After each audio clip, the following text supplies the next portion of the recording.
Fingers out of the cage, and welcome back. It's the 10-8 round podcast. I, as always, am Zach from filthy Philadelphia. The weather's beautiful. Spring has sprung. Fight season is upon us. John Boy, how are you? I'm doing great, Zach. It is great to see you for another fight week. UFC London on the horizon, baby. Let's go. We're out here. Last week, we didn't do a pod, but a successful betting outing. If you followed the J Sure 6 on Twitter, had two plays of the week. We had Drew Dober and a Drew Dober Sodiq Yusuf parlay, and both of those cash. So it was a clean sweep on the night, and you cannot complain when you get a clean sweep on the night. Let me tell you, I'm going to throw this at you here. Your picks hit because I didn't bet. They say lucky in love, unlucky in cards. The whole world loves me and loves the sound of my voice. I was in Atlantic City this weekend. I didn't even hit the roulette table. I had to leave it alone because I know when I start gambling, J Sure picks may not be sure picks. So I got to leave it alone. I got to step away from it. But I did see that you were on fire with your picks, which means that I have to now say to our hundreds, our scores, our thousands, our millions of fans, mea culpa, no pod last week. I took a little R&R in beautiful New Hampshire. I was mountainside. This beard is not just for fashion, it's also for function. A little bit of a mountain man. I got away, I cleared the head, blew out the cobwebs. We're back and we're ready to go. We're going to talk UFC London tonight. Before we do, I got to shout out a few friends of the pod. Number one, our most loyal friend. I got to shout out Mike Schmidt in Philadelphia. Mike is the only person so far who has commented on both of our podcasts. That is that is 272 and the post-fight show. Mike, thank you for your support. You're the man, as always, and we look forward to keeping you as a loyal fan for years to come. I also wanted to shout out dear new friend of the pod, our friend Alyssa S., also in filthy Philadelphia. She is a shit-eating wild woman for combat sports. If they're throwing them haymakers, she'll watch it. So shouting her out. Not going to say her last name because I am secretly terrified of her, and I don't want my throat cut in my sleep. But Alyssa S., if you are listening, we love you, we value you. And last shout out, I wanted to shout out my friends here at Mikoto. I met these guys this weekend at the Emerald City Grappling Classic. I won some tickets through another friend of the pod, Isis Toledo, jiu-jitsu specialist at North Star MMA. She's doing the sub-out domestic violence event here in a few weeks. She had a little giveaway if you were donating to a good cause. I won a couple tickets to Emerald City Grappling. Fantastic event. I caught these guys on the way out. They make some really, really cool stuff. We are not sponsored by them. I should say that. But I do want to say the guy who runs it was just a phenomenal dude, makes everything by hand, talked me right into this absolutely stunner of a crew neck sweatshirt. And that was, it was, between that and watching Tom DeBlass's kids just kick the shit out of everybody else. It was a, pretty fun event in Atlantic City, and I didn't gamble on a single thing. So I went home happy. Very nice. Whew. That's a friend of the pod shout out, first time. So mark the date, mark the time, 8:34 p.m. Tuesday, March 15th. We had a friend of the pod shout out. Are you ready to get down to the business of getting down? Let's get to it, man. Let's talk about UFC London. I know you want to talk about your hero, your mentor, your shining light, PADDY the Baddie PIMBLETT. How you feeling about his chances this weekend?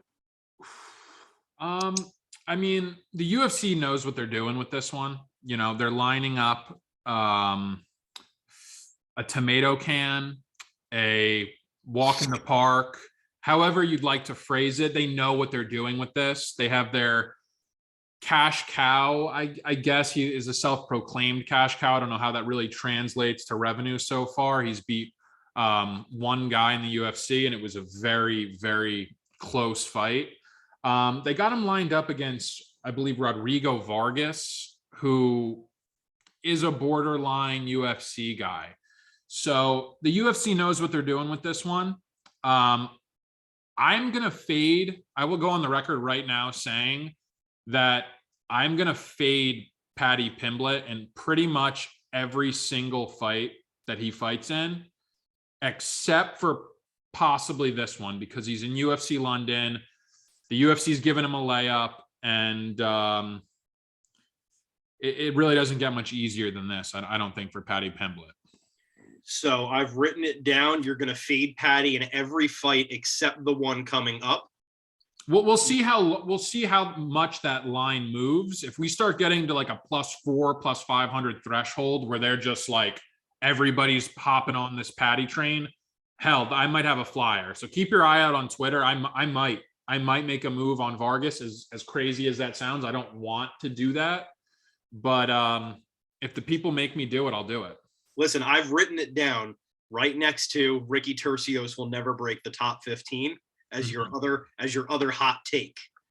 One of those hot takes has a little bit of that riding on it. I won't say which one. I will say, however, the Michael Chiesa fan store may be getting some hard-earned folded money from your pocket. That's all I'll say. That's fair.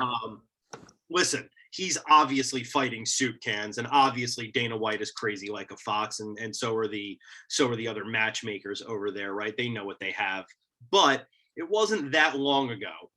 It wasn't that long ago that I was checking into a Miller's Ale House in Willow Grove, Pennsylvania on a Sunday night to watch Conor McGregor step in the octagon against Dennis Seaver. You know what I'm saying? And if you're wondering who Dennis Seaver is, keep wondering and get in your time machine and go back about 5 years. He's the guy that got absolutely starched by Conor McGregor on a Sunday UFC fight night, and was probably the last time that McGregor was not the draw that he is now. So all I'm going to say is let's not sleep on Paddy the Baddy just yet. Yeah, no, I mean, that's a fair point. It'll be interesting to see how the UFC approaches this. If they're going to take like a Sean O'Malley approach where he's not going to fight a single guy in the top 15 and they're going to let that ride out for, I don't know, 4 or 5 fights. Because after McGregor fought Cody Brimage, Max Holloway, I believe was his second fight. McGregor fought some legit guys who weren't legit at the time, as long as we didn't think they were anyway. But I don't know. It'll be interesting to see the UFC's plans with this one going forward. So are you saying that you don't think Luigi Vendramini is going to turn out to be a legit guy in maybe 5 years? You don't think Paddy's first opponent in the UFC is he's got title contention written all over him? No, absolutely not. He's still in the UFC?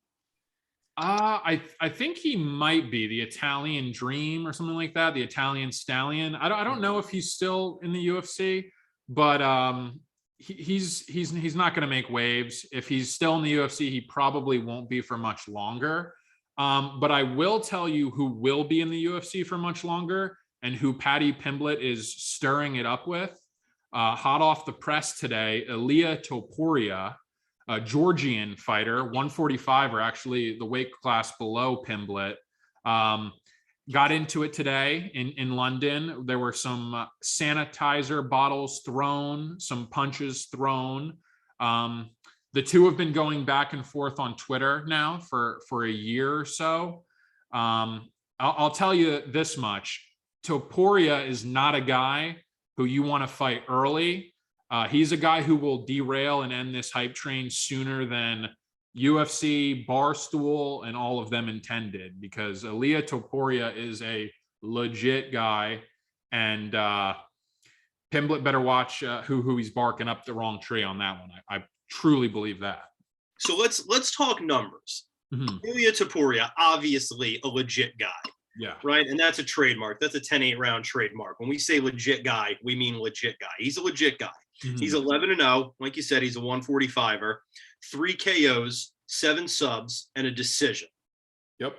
Now let's skate on down the river here. Let's hop off the boat in Liverpool. Paddy Pimblett, a 155er, is 17-3, 6 KOs, 7 subs, 4 decisions. Lost by sub and lost 2 decisions. So that's where we're at with the numbers. Yeah. Obviously, the only guy, if you pull up a ShareDog profile right now, the only guy you could have a hope of recognizing, unless you're really into the Liverpool fight scene that Paddy's fought, is probably Luigi Vendramini. He did fight Nad Naryami, who is still on a stint in the UFC. He's the only UFC caliber guy that's on that resume that has actually fought in the UFC previous, and he lost. It was a 5-round Cage Warrior Championship bout. He went 5 rounds and he lost that fight. Nad Naryami, I don't believe he is in the UFC any longer. And Pimblett couldn't beat him over the course of 5 rounds. That was back in 2017. So I don't know how much weight you want to hold if you think Pimblett's improved that much. But yeah, no, his resume isn't very impressive. That 17-3 is definitely padded somewhat and will continue to be for the foreseeable future. But I'll tell you whose record isn't padded, and that's Poirier's. He's got 3 fights in the UFC. Yusuf Zalal, who was a huge prospect that the UFC had, he beat him in unanimous decision. Damon Jackson, his second fight in the UFC, he knocked out first round, and Damon Jackson is on a hell of a run after that fight. He had a second round submission last week. He's undefeated since that fight in the UFC. So that definitely helps to Poirier's favor out. And then in his last outing, he knocked Ryan Hall out in the first round, who's also, a pretty legitimate guy who not a lot of guys wanted to fight. So Aaliyah's a real deal guy, but he is a 145er. I believe he's fighting at 155 this week against Jai Herbert. I don't know if he's going to stay up there, but something tells me that if they match him up with Pimblett, he'll stay at 155 for that matchup. That's interesting. That's an interesting take. And I'll say this, and you're right, he is fighting at 155 this weekend, confirmed against Jai Herbert. The one thing about Paddy Pimblett, and the one thing that I thought was, I really kind of agree with you on is sort of when we start to draw comparisons to his fighting style, right? Sean O'Malley's probably not a bad comparison. Really lanky, really skinny guy, good hands, fast hands, awkward style. Maybe a little bit of what was that? Nico Price as well. Hybrid out of Florida. Guys who are losing until they're not. I think that was what I saw from Paddy's first fight in the UFC, right? Paddy Pimblett was getting handled by Luigi Vendramini in no uncertain terms. And I sat down for that one because I was on the Paddy hype train. He's a loud guy. He's got quick hands, likes to start shit, reminds me a lot of the Diaz brothers. And obviously I'm Stockton Army till I die. Reminds me of those guys in that way. The difference being Vendramini almost had Paddy over a barrel there, and he really was losing until he wasn't in that fight. Yeah, I mean, one thing I'll give Paddy is he does have a hell of a chin. He's never been finished before. But if he gets cracked like he did in that Luigi Vendramini fight, he's going to have problems. I don't think he's really a great striker, though. I think he really focuses on the grappling prowess. Rodrigo Vargas is a guy, he's not going to stand with him. And I think if he stands with Rodrigo, he loses the fight. I think the UFC knows that Vargas is going to come in here and he's got a glaring weakness in the grappling department. And that's something that Paddy's going to be able to expose that he wasn't really able to in his first outing. Vargas, if you look at his resume, I mean, Brock Weaver, he lost with an illegal knee, no longer in the UFC. Alex De Silva, no longer in the UFC. He is coming off of a unanimous decision against Zhu Rong, who's a promising Chinese prospect, 21 years old, legitimate guy as well, not too bad. And Vargas beat him in unanimous decision. So I believe if Paddy can't get this fight to the ground, which I think he should be able to, he's going to be in for some actual problems. Vargas, I think, actually has the edge on the feet, as crazy as that sounds. No, that's fair enough. And you're right, right? When you look at Paddy's breakdown, I mean, 7 of his wins have come by submission. He has 6 knockouts, which is certainly nothing to sneeze at. But when you look at it, a guy who's racked up 7 submission victories is obviously a guy that is truly invested in his grappling. That's not a one-off thing. It's going to be interesting to see, right? I mean, eventually, like every other hype train that the UFC brings in, whether it be Conor McGregor or Greg Hardy or Super Sage Northcutt, whatever they bring in, at some point, you're going to have to fight a legit guy. Yeah. At some point, Sage Northcutt was going to have to come across Mickey Gall. At some point, Greg Hardy was going to have to meet Sergey Spivak. And I think we'll talk in round 3 about how that went for Greg Hardy. But at some point, you're going to find a legit guy. And I'd be interested to see if it was Ilia Topuria, because that is a legit guy, capital L, capital J. Yeah, no, and one last thing I kind of wanted to add was these guys have been going at it on Twitter now for almost a year. And I was kind of going through the archives of their replies back and forth to each other. And Pimblett, I don't know the full convo, but Pimblett said something along the lines of, "Lad, how stupid are these Georgians? No wonder the Russians terrorized their lives," in reference to the Georgian-Russian war. Ooh. And Ilia Topuria took, great offense to that. He said something along the lines of, "I have family and friends who died in that. You crossed the line, and it's on site." And sure enough, today it was on site. So, the UFC putting Topuria on this card, the same card as Pimblett, I feel like they also see this as a potential, grudge match and feud that's already building on its own. So that's going to add some fuel to the fire for sure. Interesting guy for Pimblett to go after, in my opinion. Very bold Cotton strategy. That's a bold strategy, Cotton. That's what we'll say. Bold Cotton strategy it is, and I agree. Yeah, those Georgians, they do mean their business. They are about their business, obviously, and it seems like Russian, Georgian, that whole area here. It seems like everybody wants to have a beef with somebody from that sort of Eurasian border, and I don't know. A lot of people have really regretted that decision down the line. So I'd be interested to see how this goes for Paddy. No, absolutely.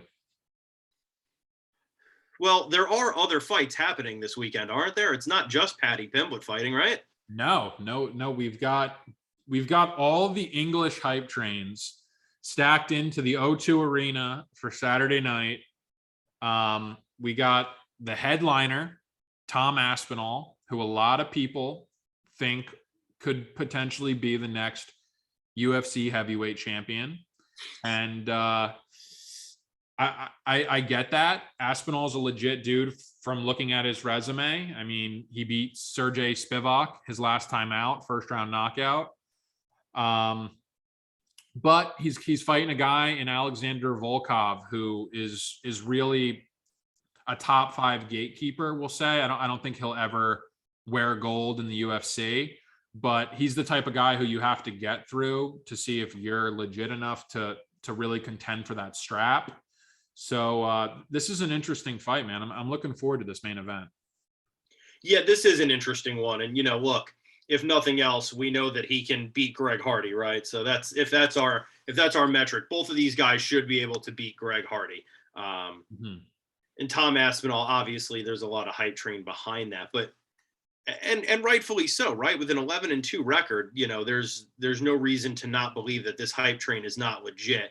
And wins over not just Sergey Spivak, but also Andrei Arlovsky, another gatekeeper in the heavyweight division, whose best days are probably behind him. We look at Alexander Volkov. He's got a win over Marcin Tybura, decision. He's got a decision loss to Cyril Gane. But he's fought some legit dudes. He's got a win over Alistair Overeem, a win over Walt Harris, a loss to Curtis Blades, a win over Greg Hardy, and then a loss to Derek Lewis. So Volkov is definitely a legit guy. Volkov is coming in with a 34-9 record, Aspinall with an 11-2 record. I think that both of these guys are legit. I don't want to say contenders because I do agree with you. I think Volkov is probably never going to have that strap around his waist. You know, if you look at his losses, they're more telling than his wins, right? He has a ceiling with how far he can go. But it's the heavyweight division in the UFC, right? If you have a number next to your name, you're a contender for the title because that's just the way the heavyweight division is. Yeah, no, that's yeah, exactly. There's not that much depth at the UFC heavyweight division for sure. I'm not going to lean too much into who I like. I'll save that for the second round of kind of the betting angle that I see for that matchup. So we'll knock it down and we'll go to the next fight on the chopping block. And that is Arnold Allen and Dan Hooker. What are your thoughts on that one? That's a fun fight. That is a fun fight. You got Arnold Allen coming in with a fairly impressive 17-1 record. Mm-hmm. That's nothing to sneeze at, right? And then you got Dan Hooker, 21-11 record. Also nothing to sneeze at. But again, are those losses more telling than the wins are, right? And not to circle back here, but we look at Volkov, right? 9 losses in the heavyweight division. That's a lot. 9 fights in the heavyweight division is a lot of fights. To have 9 losses, you got to wonder how much tread is on those tires. And I feel a little bit of the same way about Dan Hooker. 21-11, that's a lot of fights. There's some mileage on that. Tom Arnold here, 17-1. So he's tasted defeat before, certainly, but he's got a lot less mileage on him than Dan Hooker is. What are your thoughts? Yeah, I agree with that. With the tread on the tire with Dan Hooker. This is going to be his first fight at 145 pounds in, I believe, 5 years. So he's making the drop down from lightweight to I guess this is kind of his last push, to go for the 145-pound belt. The one thing that I will say, though, is Dan Hooker's last losses, when you're looking at his resume, Dustin Poirier, Michael Chandler, Islam Makhachev. Okay. Certainly nothing to sneeze at. No, you're talking about number 1 guy in the division, a guy who was the number 1 contender in Dustin Poirier for a long time, and a guy in Michael Chandler who, is right up in there in that top 5 for sure. Arnold Allen is on an 8-fight UFC win streak, probably the quietest 8-fight UFC win streak I've seen. He's got wins over Makwan Amirkhani, who's a borderline UFC guy. He actually fights on this card against Mike Grundy. Mads Burnell, who's in Bellator. Jordan Rinaldi, no longer in the UFC. Gilbert Melendez at the tail end of his career. Nick Lentz, who's no longer in the UFC. And his last win was Sodiq Yusuff, who's fought last week, who was one of my plays, who I actually like a lot. But if you watch that fight closely, Yusuff was in control for, I would say, 11 of the 15 minutes, if it wasn't for knockdowns toward the end of the round that stole the fight for Allen. So I don't know. When you're looking at the guys' resumes, Hooker it's hard to not back a guy like Hooker. I don't think Allen's got the power to exploit the vulnerabilities that Hooker has in his game. I don't know. Well, like I said, for the last fight, we'll save it for the breakdown here of who I'm leaning toward in that fight. But I don't know, man. It's hard for me to go against Hooker in this spot. It is a tough one, right? And it's always tough.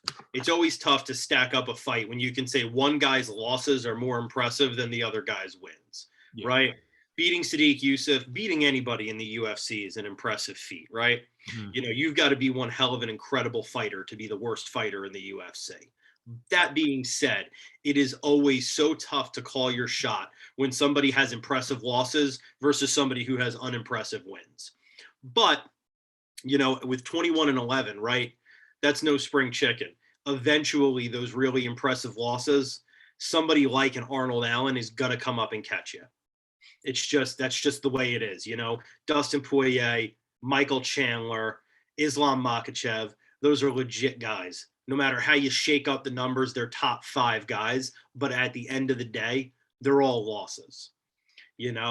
Nobody ever remembers the guy who lost but looked really cool doing it, right? None of us are ever going to remember. Well, we may remember Ben Askren for taking a flying knee to the face, but we're going to remember Jorge Masvidal for winning the fight, right?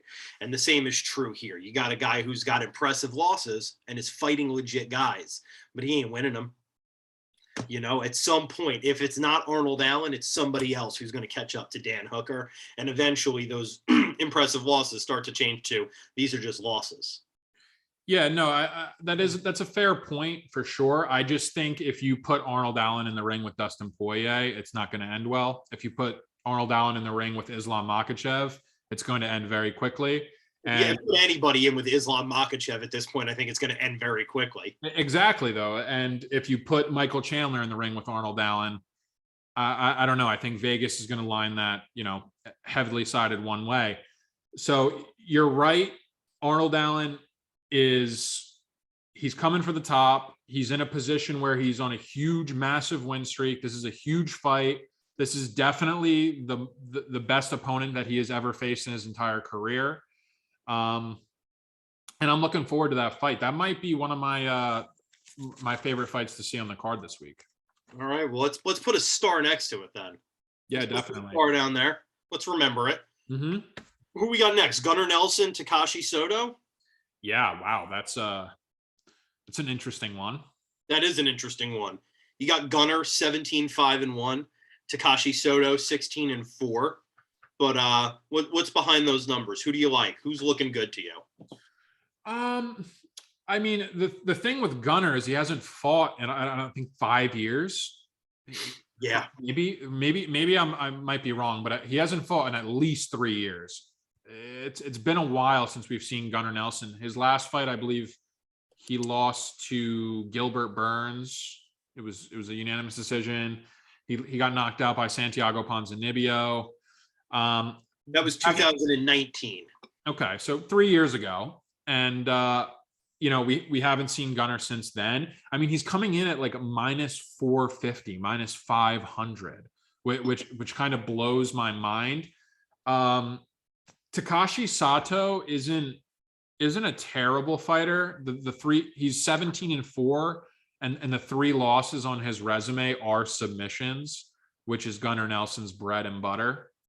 So this might be another one of those matchups where the UFC knows what they're doing, and trying to get kind of Gunnar back into form, because he is a fan favorite. He was training with McGregor in Iceland for a long time, and he has a pretty decent following.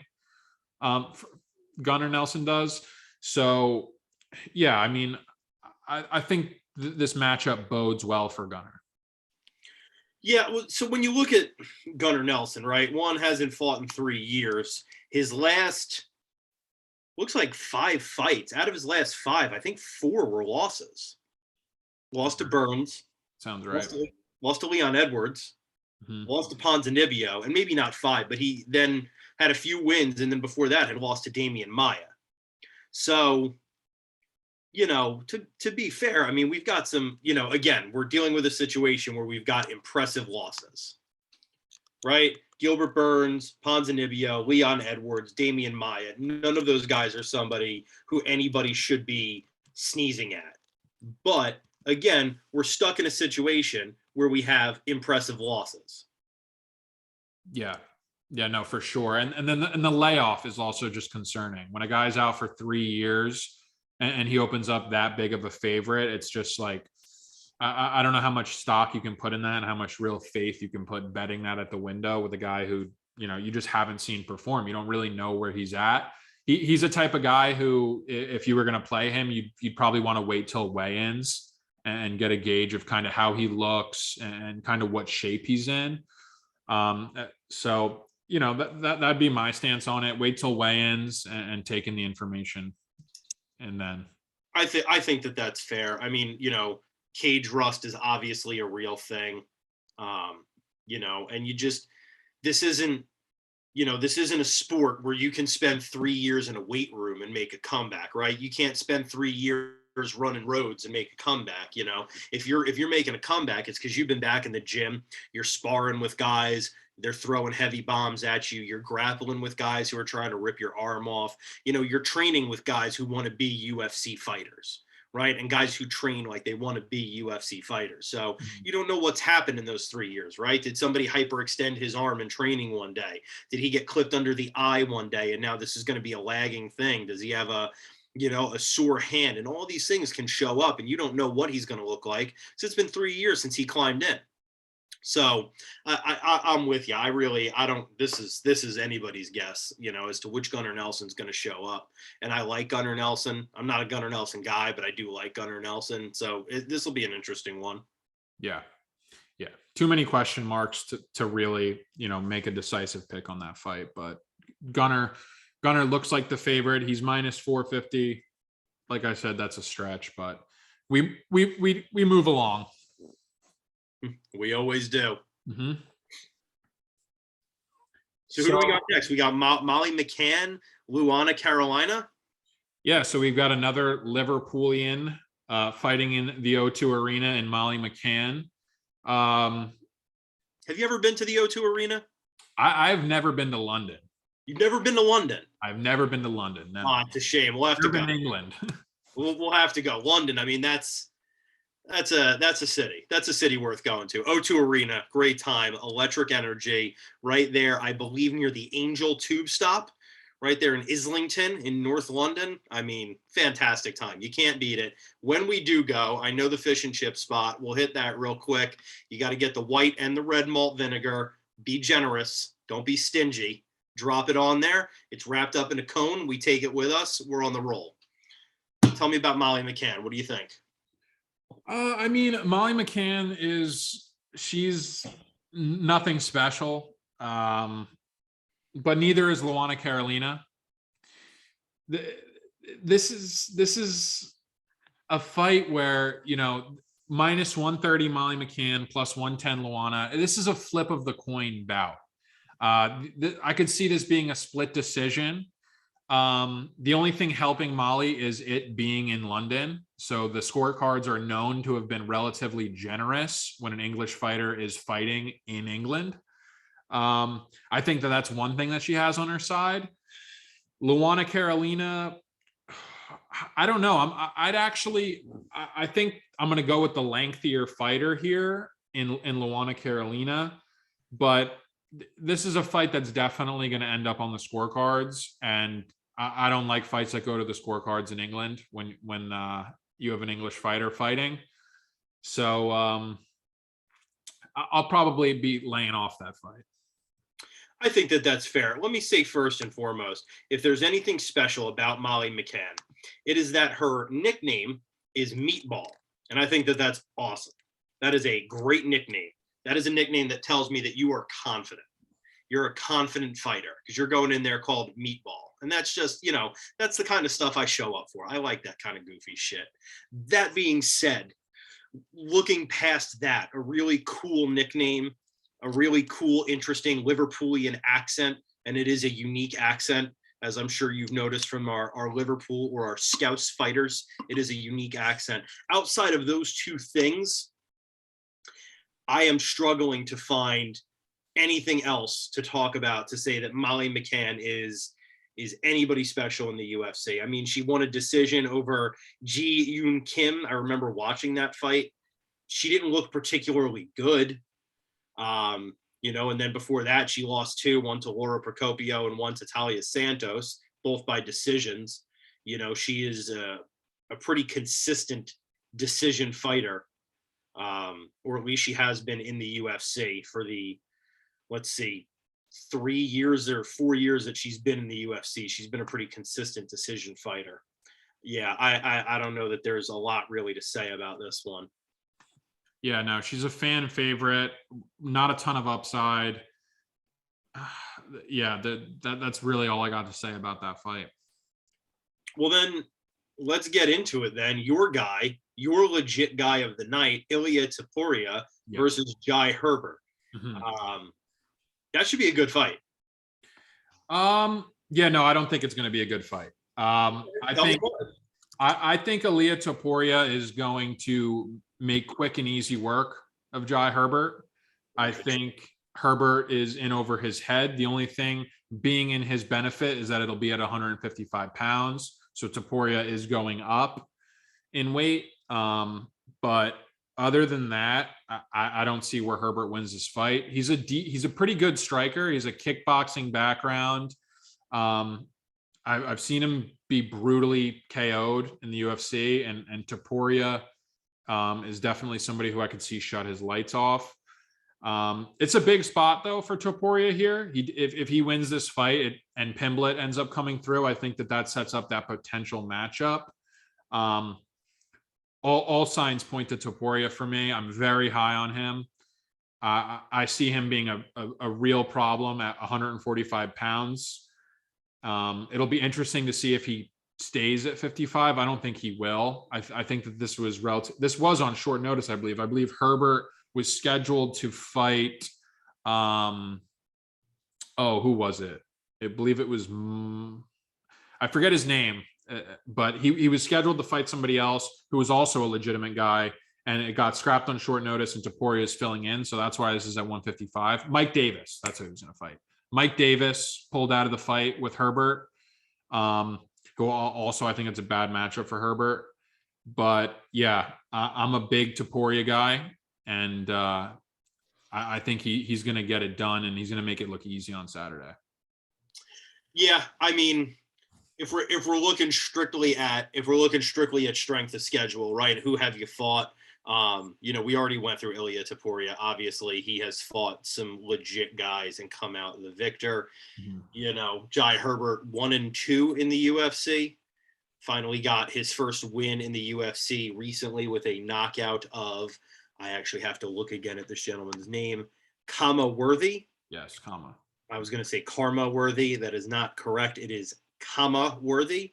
And before that, lost to Francisco Trinaldo and then Renato Carino, one by TKO, one by submission.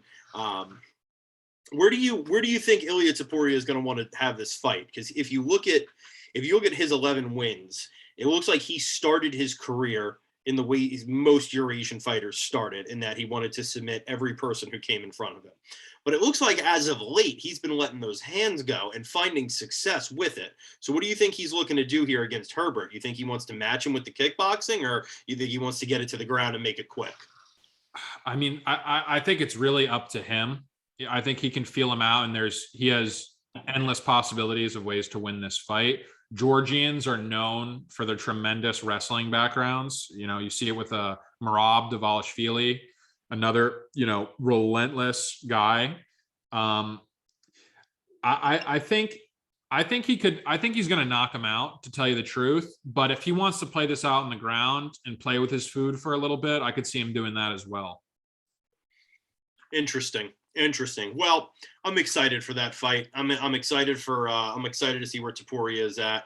I'm excited to see the potential of a kickboxer like Jai Herbert. It only takes one, right? I mean, it only takes one good, clean shot from Jai Herbert, and we're completely blowing the lid off of this thing. So I'm excited for that one. You want to get in a round two? You want to talk about some bets? Yeah, I mean, let's go to the sweet spot for me. I definitely wanted to get into some bets. It was tough for me to hold off in the opening rounds. I didn't want to, give my early lean too quickly, but it's kind of just comes to me naturally to lean one way. I did sense it. Yeah, no, for sure.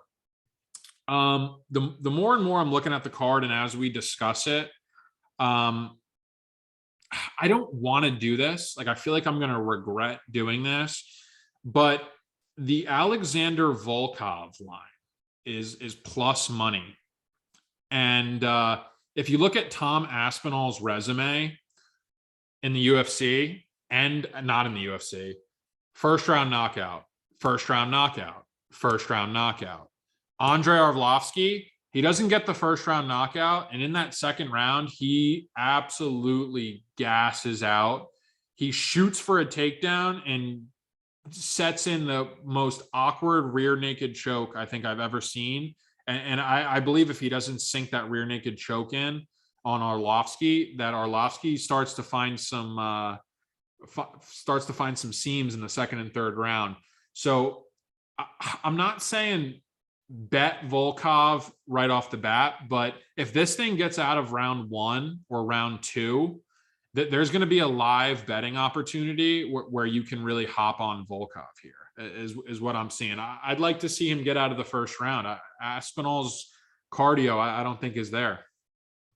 That's interesting. That's interesting. So, all right. So, little money on Volkov. That's a bold call, but not a bad one. What else you got? We'll go down the line. I'm actually I'm going to be real contrarian here, and I'm going to be going against a lot of the Englishmen here. I just need to know, am I getting quizzed on favorites this week, or am I good? Can I just chime in a thought here and there? No, I mean, absolutely. This is a tough one to gauge because the line is moving back and forth. One guy opened as a favorite, now he's not the favorite. In Arnold, Allen, Dan Hooker, who would you assume would be the favorite in that matchup? Dan Hooker. So it opened up as Dan Hooker being a slight favorite, but the odds have now shifted to where Arnold Allen is the favorite. It opened up basically even, but the betting public is on Arnold Allen here. Interesting. I actually like that. I usually benefit when the public pushes a line one way and you go the opposite way. And I'm getting that vibe right here with Dan Hooker. Interesting. Yeah, I think I'm going to side with Hooker here.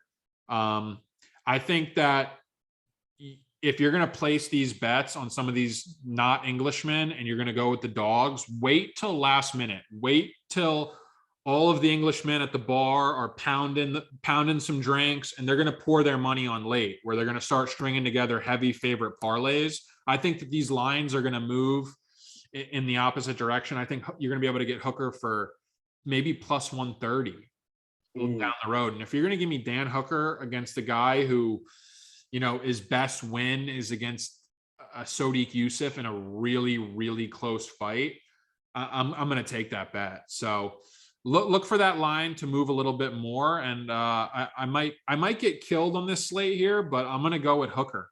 I'm going to go with Hooker in this spot. Interesting. Yeah. I like the way you think on that one, right? I like the way you think on that one. I like the way the Englishmen think. I'm also an emotional gambler. That's why I don't do much of it. I gamble with my heart. Yeah. Yeah, no, and I think that's what's going to happen, with all these people fighting in London. I think people are going to be stringing together English parlays, and I don't know. Some of these matchups, I see an advantage, and I think the only reason that these guys have the lines that they do is because they're fighting in London. And if Paddy Pimblett, Rodrigo Vargas are fighting in the Apex Arena, I don't think Paddy Pimblett's a minus 500 favorite. I just don't. I think he's getting way too much respect. And sorry to jump into that fight, but the Paddy Pimblett line, it opened up at minus 460. It's being bet down to minus 500. Barstool endorsed him as a fighter, right? So they're notorious. They have their own sports book. I think you're going to be getting a more broad, casual audience that is going to be coming in and betting on the hype train that is Paddy Pimblett. And that is absolutely music to my ears. I love that. I love that people are going to come in and bet him, because I'm going to go the other way. If that thing goes any farther, if you get Rodrigo up to plus 400, I'm going to take a stab at it probably. I'm not going to love it. But man, that is really tempting to bet that Rodrigo Vargas line. So are you saying, because I like to have one, are you saying that if I'm cleaning my couch cushions on Saturday morning, I find $20 that I lost at a New Year's Eve party, it's sitting in my hand, I didn't know I had it, it's found money, I got $20 I never want to see again.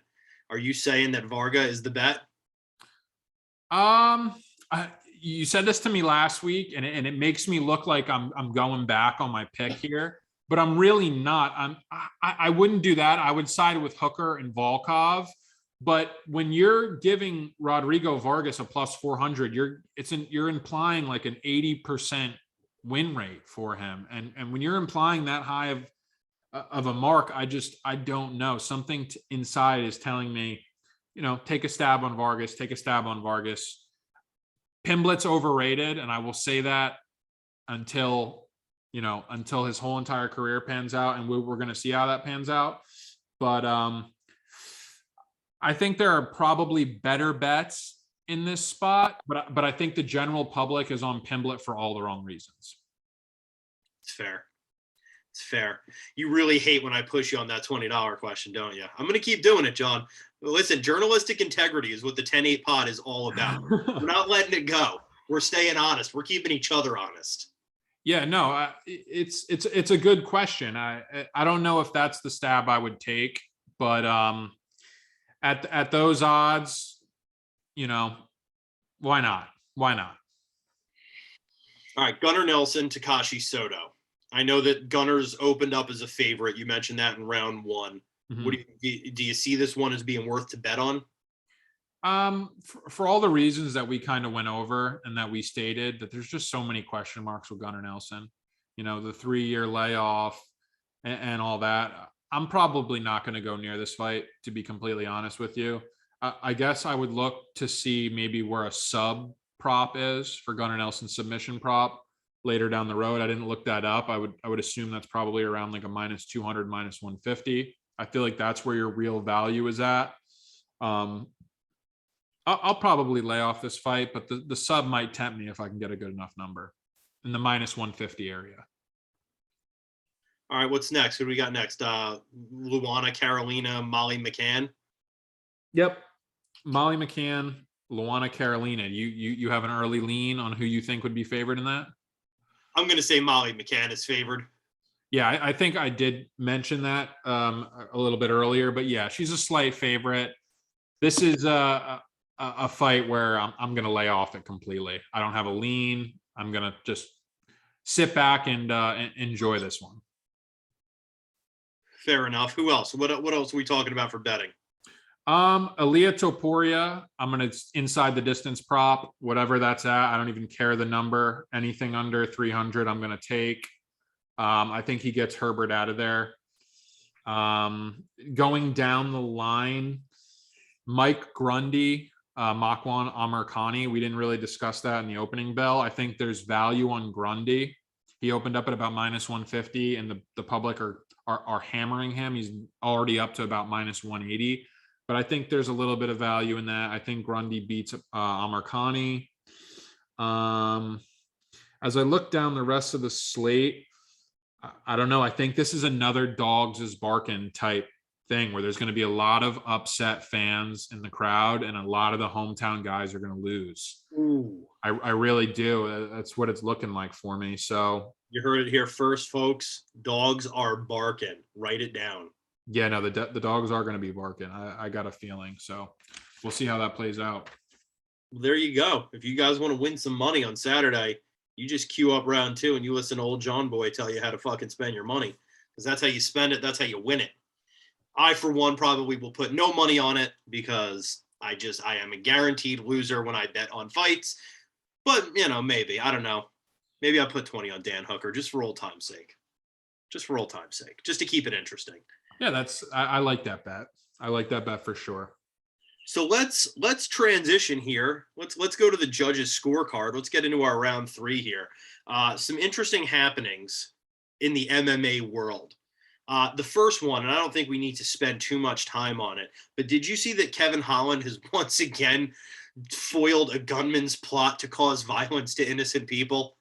Yeah, I mean, talk about the right place at the wrong time, or however you want to word that, but it's honestly crazy that he is all of a sudden becoming a heroic Batman-like figure right now, stopping a shooting apparently while intoxicated as well. Apparently he was a little bit drunk, and him and a buddy stopped a gunman at a sushi restaurant in Houston, of all people. Kevin Holland. You know, in the 1970s, Carl Douglas told us that everybody was kung fu fighting. And I don't know if Carl Douglas was right about that. I don't know if everybody was kung fu fighting, but I do know that Kevin Holland is, in fact, kung fu fighting, whether it be in an octagon or at a bar in Houston, Texas, couple soda pops deep. He is kung fu fighting. Time, place, name it, he's there. Drunken monk, kung fu fighting, he doesn't miss. It's incredible. Yeah, no, Kevin Holland is not slowly, rapidly becoming one of my favorite fighters in the UFC for his in the cage and out of the cage work. He's blowing up. He has the meme now. I don't know if you've seen the "I'm okay" with the 2 thumbs up. Yes, He's that was legendary. He's now selling gear and attire. Yeah, man, he's a guy who's really just hard not to like him. Every time that he's out there, I'm going to root for him. So good for Kevin Holland. You know, I told you, I saw him at Fury grappling back in December at the 2300 here in Philly. And while he lost the grappling match, and I don't remember who he grappled now, it was somebody pretty legit. It had to be one of the funniest grappling matches I've ever watched, right? I mean, the guy is just consistently a class clown, having a good time, always good natured. I'm with you. He is a legit guy. He is a homie of the 10-8 podcast, regardless. Yeah, no, for sure. Big Mouth is an accurate nickname. I think the guy's box office, man. Every time he fights, I'm tuning in. And we'll leave it at that. Yeah, I'm not going to miss a Kevin Holland fight. That's for damn sure. Yeah, speaking of things that happened in the MMA world this week, Kayla Harrison has now decided to call out everybody who is not in the PFL, which she just re-signed. You know, you were right when you said it. You were right when you said, you know, she was going to sign with PFL. She was going to take the money. We knew it. She did it. It is what it is. Now she wants to call out everybody not in PFL. Yeah, I mean, this is like a sign of grasping for, you know, any publicity that she can get at this point. You know, you're going to call out fighters in different organizations after signing a contract for another organization.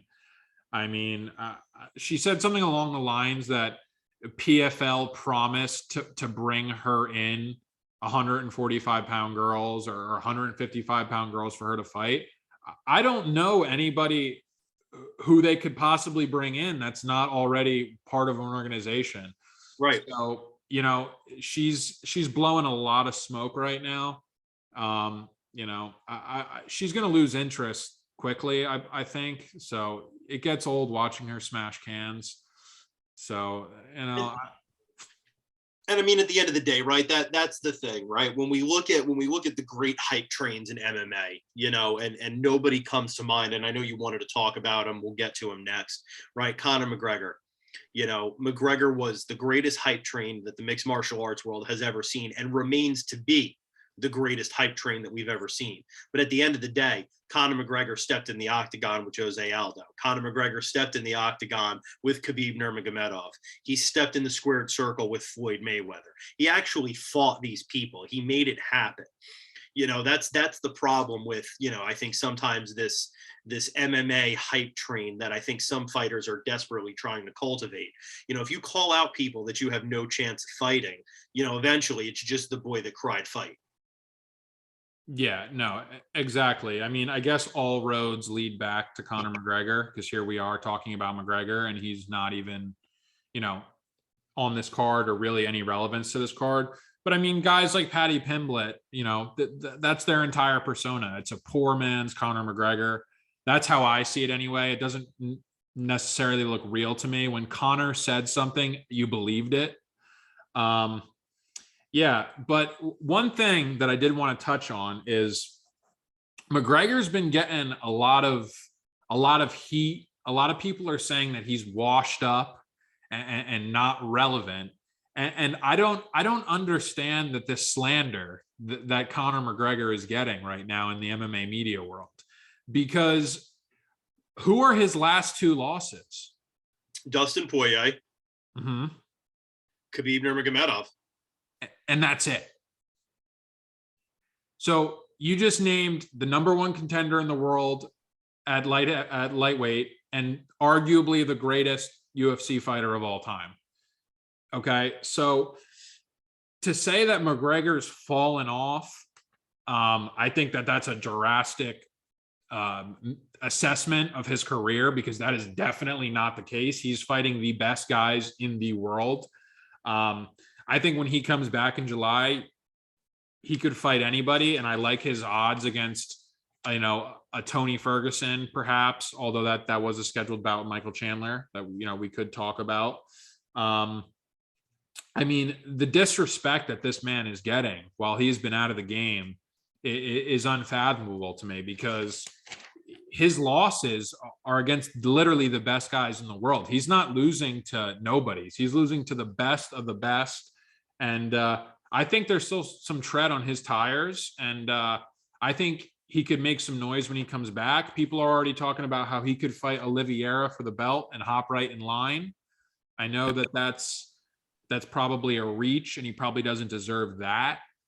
But I don't know. I think you got to put a little bit more respect on Conor McGregor's name right now. Here's the problem that I think, and I'll divert first, and I'll say this: McGregor's been pretty active on the socials lately, and the man he's looking good. He hasn't been skipping leg day. Let me put it that way. He's not skipping planks in the morning. McGregor looks the best I've ever seen him look. He looks like he's chiseled out of Irish stone right now. The problem with Conor McGregor is when you have that much hype, that much personality, that much persona, there's no going backwards. You can't go backwards. Nobody will, Conor McGregor's never going to fight Dennis Seaver again. He's never going to fight Eddie Alvarez again. Never going to fight Chad Mendez again, right? Like, those days are done. He's not fighting middle of the pack guys in 3 rounds as a curtain jerker for a UFC pay-per-view or as a main event on a UFC fight night. The only place he can go is to fight the best guys in the world. And that's the corner that he put himself in. And that's the corner he obviously wanted to put himself in, right? Conor McGregor cultivated this image that he was the baddest man on the planet, and it worked. And he got the fight with Khabib, and he lost. Bad. Got the fight with Poirier. Snapped his leg. Say whatever else you will about the fight. It didn't look like Dustin Poirier was losing the fight. Poirier had taken him down before that. So the problem with McGregor is this, and I don't think he's washed up. If we were in a world where he could go back to the middle of the pack, fight, guy number 4, number 5, anyone in the top 10, you're right. McGregor's absolutely not washed up. He's got hands made of lightning that have cement bricks for them. He's going to beat most of those guys. But who's going to tune in to watch it? And if you're not getting that pull, if you're not getting that draw, right, they love you until they love you. Nobody wants to see him start a big Twitter feud with the number 10 guy in any division. I think probably gone are the days where he can bring big hype with Nate Diaz. Diaz is obviously at the end of his line, and I don't care how many times these two ding-dongs needle each other on Instagram. I really don't have a huge interest in watching those two fight again. I really don't. If McGregor's not fighting for the strap or fighting to line himself up for the strap, I'm less interested and less inclined to tune in for it. And at this point, I think he puts up a good fight against Charles Oliveira, right? And I think there's an arguable chance that he beats Charles Oliveira, right? I think he could put up a great fight against Michael Chandler. Tony Ferguson, that's a fun one. I'll tune in. But when you're Conor McGregor and you're fighting once every 2 years, once a year, right? On a good year, once a year, those guys are going to age out too, right? And the one fight that none of us are going to win is the fight against time. McGregor's getting older, and so are all of the people that he has these ongoing rivalries with. So he may not be washed up, but if lightning doesn't strike again for him soon, I think his best days are behind him. Yeah, I mean, it's obviously would be hard to replicate what he did in the past. But I truly believe that there are some good fights out there for him. I would love to see him fight Tony Ferguson. There have been some murmurs about him possibly fighting Jorge Masvidal. I agree. I've been there, done that with Nate Diaz. I don't need to see that for a third time. But there are a lot of guys who I'd like to see him matched up with. I'd love to see him fight Michael Chandler. I'd love to see him fight Justin Gaethje. I don't know. I think there are some guys, depending on how this lightweight scenario plays out over the coming months, for him to really to get back into the mix. But yeah, like you said, he could pose a threat to Charles Oliveira, and imagine Conor McGregor being the 155-pound champion, come August of this year. That would be absolutely insane. And it's really something that's not that far-fetched. So It's absolutely not that far-fetched, right? At the end of the day, I mean, Conor McGregor, if we learned anything during his career with that fight with Jose Aldo, he can put out the best in the world with one left hook. So it's never that far-fetched, But then who's McGregor beefing with right now? Henry Cejudo, right? Mhm. He's got a whole fight on the line right now with Henry Cejudo. So I don't even know if McGregor knows who he wants next. Jake Paul. Yeah, exactly. He's beefing with Jake Paul, Henry Cejudo, and I got to tell you, I have very little interest in watching him fight Jorge Masvidal. That would feel to me like the UFC was just trying to sell me another BMF belt, Mhm. right? Which that worked once. That's not going to work for me twice. I say that I will tune in and watch it. That we'll keep that between us. But if he's not fighting, I can list him, right. Oliveira, Chandler, Ferguson, Poirier. If he's not fighting any of those four guys, my interest level does go down significantly. Yeah, no, that's fair. Gaethje is also another guy, but yeah, no, that's a fair thing. But one other thing that we were on the topic of Kayla Harrison talking a lot of trash to people that she'll never end up fighting. I want to start this off by saying I have the utmost respect for Dustin Poirier, and I love Dustin Poirier. I think everything that he does is really great. But have you seen his reaction to the Kobe Covington call out? Yeah, something about Colby Covington was Jamaican him crazy or something, bumbleclot something. Yeah. I have never seen a fighter back down from a call out as hard as I saw Dustin Poirier back down from a Kobe Covington call out. And that blew my mind because he's talking about on site, wherever I see you, it's on site, I'm going to fight you, except in the octagon where we're both going to get paid to fight one another. He said something along the lines of like, I want the Nate fight. Kobe needs to fight welterweights. You'd be fighting Nate at welterweight. That would be a 175-pound matchup. So, I mean, I don't know. I think Covington is in a lot of fighters' heads right now. And to hear Poirier back down from a fight like that was, I don't know, it made me like short circuit. I couldn't believe that he didn't want that smoke with Covington. Well, I mean, look, Dustin Poirier has never been one of the big trash talkers of the UFC, right? And the UFC does have them. They have guys who can generate that interest like that. Obviously, Colby Covington is one of them. I'm wondering why everybody has decided to call out Dustin Poirier's family. I don't know why that's become a thing. McGregor did it. Covington did it. I guess everybody's decided that the way to get Dustin Poirier to fight them is to insult his wife and child. I can't say that that's my favorite trash talk tactic.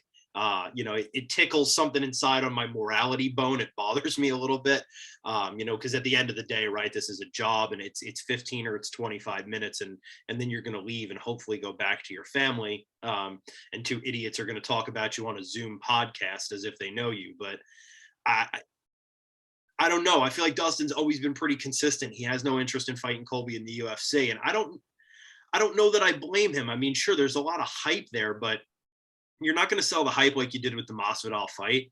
It's not like you're going to dig up a bunch of pictures of Dustin Poirier and Colby Covington at a frat party where they are arm in arm with each other, best friends. It's not like it's going to get either of them a title. He's always been pretty consistent. He doesn't really have a super big interest in fighting Colby in the UFC, and it's hard for me to blame him, right? Because I think Poirier at this point probably knows his shelf life in the UFC as a top guy, as a top biller, probably not all that much longer. He's already taken a few shots at the title. He's come up short. He came up short against Khabib. Then he came up short against Oliveira, and both of which were good fights and fun fights to watch. But I think he's probably sitting there thinking, I don't have a lot of title runs left. You fight Colby Covington, you break your hand or you crack your orbital or you sprain your ankle, you're medically suspended for 6 to 9 months. That's it. There's your next year of fighting gone. right? And there's your chance at getting the title. Now some Dagestani that we haven't heard of yet is going to come in. He's going to take the title in your division. He's going to hold it for the next 27 fights, and your career's over, and you're never going to touch UFC gold, right? So at the end of the day, other than the money fight, other than maybe some fun big fight trash talk promos where Colby Covington's going to insult your family for 6 months, what does Poirier get out of fighting Covington? I believe that Covington is a decently big draw. I do. I think people tune in to watch him fight, and I think at the tail end of, like you just said, this is kind of the tail end of Poirier's career. I mean, he's chasing a money fight with Nate Diaz right now at 170 pounds. I to tell you the truth, I think Diaz and Covington probably, I could be very wrong here, but I think that they would probably pull the same numbers. Covington and Diaz. I think they're a very similar draw. Covington's obviously, a more respected fighter right now in terms of like an actual contender. Diaz is, just a money fight. And I understand that Poirier is looking for a money fight. There are a lot of guys that people are talking about fighting Covington. There's Chael Sonnen just came out and said Israel Adesanya would be the perfect dance partner for Covington. There are a lot of people who are trying to attach their name to Covington. I'm not saying it's for the right reasons or, he's a model role citizen, but he's a draw right now. And after what he did to Masvidal, there's still a little bit of flair there. And I think that just shows how good Colby Covington is, that Dustin Poirier doesn't want that fight. And it'll be interesting to see how that pans out. Look, if I'm Dustin Poirier, right, I'm going to take a money fight, if that's what I'm going for, I probably want to take a money fight that I can win. 100%. He's not done yet, right? Poirier's not quite done yet. He's probably got more days behind him than he has in front of him in the UFC, but he's not quite done yet. So I don't know that it benefits him to go up to lose to Colby Covington. And I think he is. I think he's going to lose to Colby Covington. I think Colby's going to wrestle fuck him for 3 to 5 rounds. He's going to throw some shots in. And unless Poirier can clip him on the feet, which Masvidal failed at doing, I don't think that we're looking at a fight that, I'll put it this way, and I'm not a betting man, I don't think Poirier opens up as a favorite in that fight. I really don't. No. So if you're going to take a big money draw fight, you want to take one that you can win, where you can pad your resume a little bit if you do have another title run in you. And I'd rather see Covington fight Israel Adesanya. Pick on somebody your own size.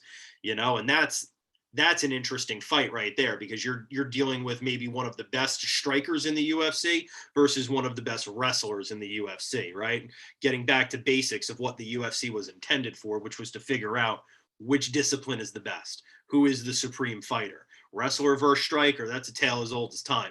Who catches who first?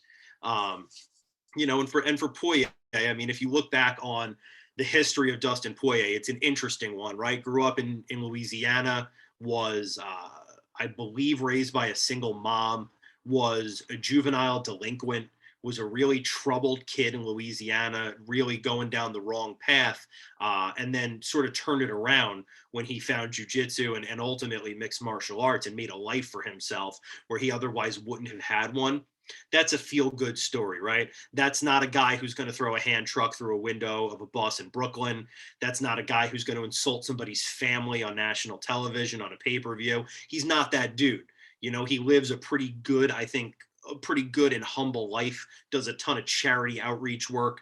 That's Dustin Poirier's thing. He's a feel-good fighter. So it feels forced to then have him step in with Colby Covington, where we're going to get this big draw and there's going to be this big feud. Feels manufactured, because I don't think it's Poirier's style. Whereas Diaz has already made it clear he's on the tail end. I think he's on his last fight in the UFC. This is it for him. Mm-hmm. And Diaz is going to be a fun fight. He's going to be an interesting fight. And honestly, and it pains me to say this, apologies to Stockton, he's probably going to beat Nate Diaz. At the end of the day, I just don't think the Colby thing makes sense for Poirier. Yeah, no, 100%. That's where Poirier, I think, is kind of at. I think that's kind of where he sees his career. I'm going to try and, get one last money fight in that I see myself winning, and that being Nate Diaz. But one thing I would tell you is I would watch the living shit out of Colby Covington, Israel Adesanya. That for Take my some money. reason that I don't know. I feel like that there's box office potential with that type of matchup. I really do. I think that would be a huge draw. I think it would be a win-win for Israel and Kobe. I don't know. We'll see how that plays out. I know Dana White kind of squashed it and was like, we're going to match a guy up coming off of a loss in one weight division and then give him an immediate title shot. Doesn't make very much sense.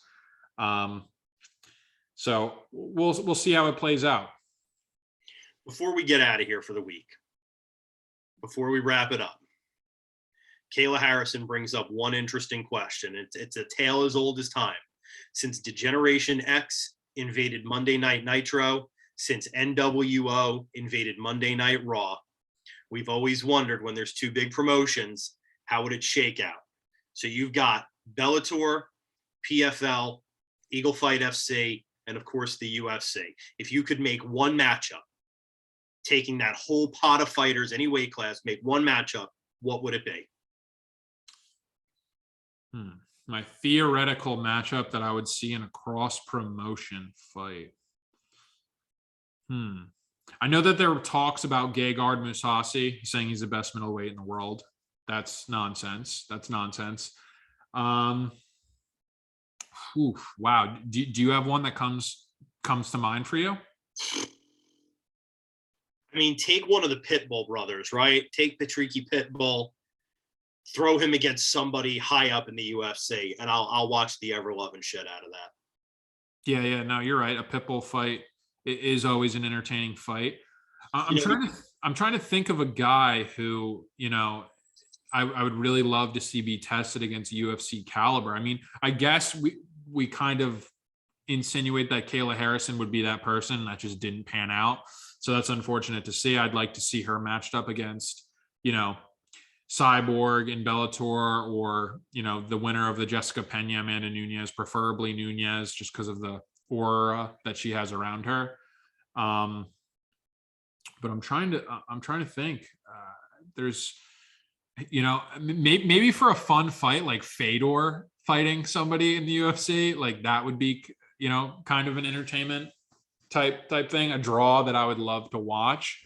But as a serious talent thing to decide who's the best person at that weight class in the world, it would be Kayla Harrison fighting somebody like Amanda Nunes or Chris Cyborg. Yeah, I think Harrison Cyborg is the obvious answer. I think the obvious answer used to obviously be Michael Chandler, right? It was when Michael Chandler was in there starching fools in Bellator. Everybody always wondered how would he stack up in the UFC, and now we're starting to get that answer. So who's left, right? Patricky Pitbull, obviously.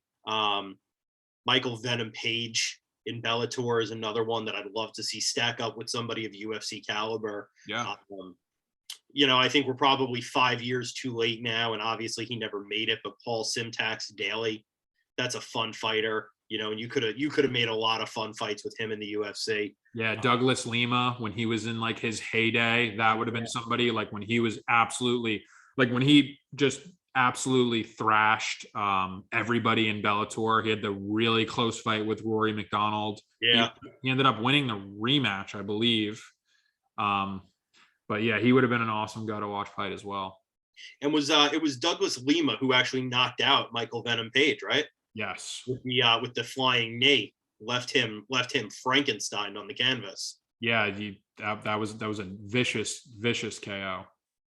Yeah, that's always one of the ones that's fun to come back to. And I don't know, maybe Scott Coker and Dana White will get stuck on a plane together one day, and after a couple airplane bottles of Kahlua, maybe they'll bust out a cocktail napkin and a pen and they'll sign something that we're actually going to have it, right? Imagine the electricity. UFC invades Bellator on a Friday night.